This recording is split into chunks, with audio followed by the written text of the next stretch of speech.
Well, welcome once again, friends, to my study here at First Baptist Church, Grand Cayman on Saturday, the 23rd of May.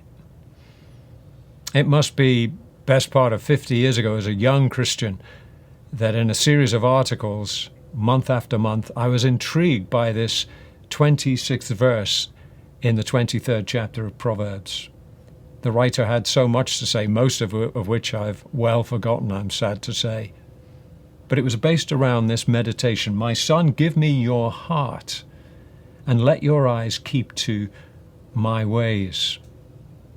Now you'll know that when the Bible speaks of the heart, generally it's speaking not of the organ that pumps the blood round our systems, but what we are, the center of our personalities. It includes our will, our emotions, our intellects, our internal life.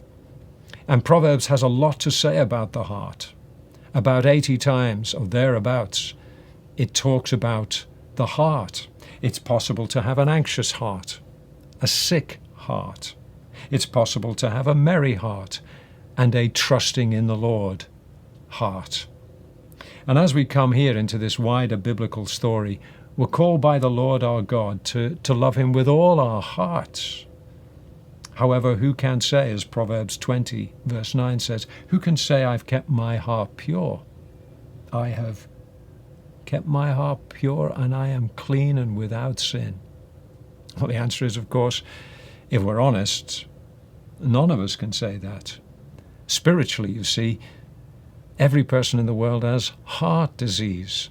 There's something internally wrong. And of course, the great news of the gospel, as Ezekiel refers to it in chapter 36, is, I will give you a new heart and put a new spirit within you. I will remove from you your heart of stone and give you a heart of flesh.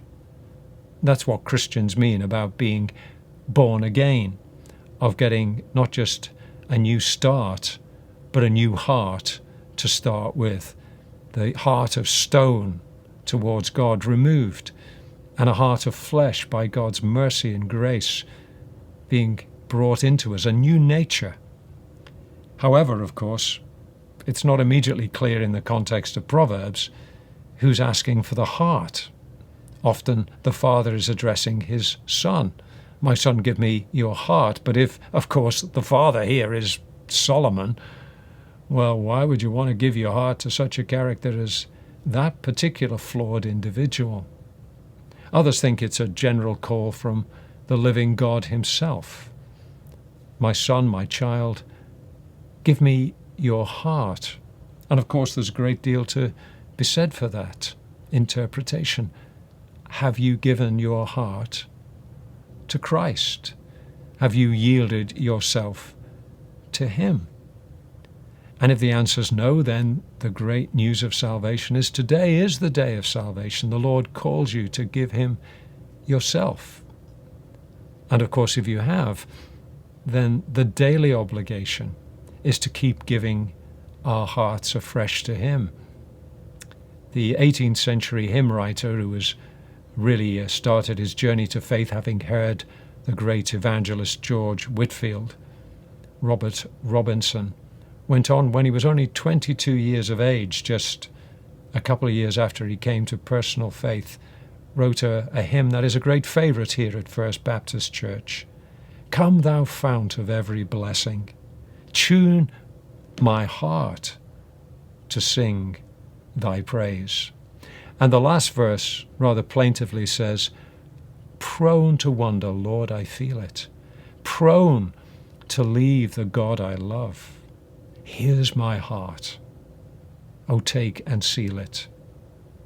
Seal it from thy courts above.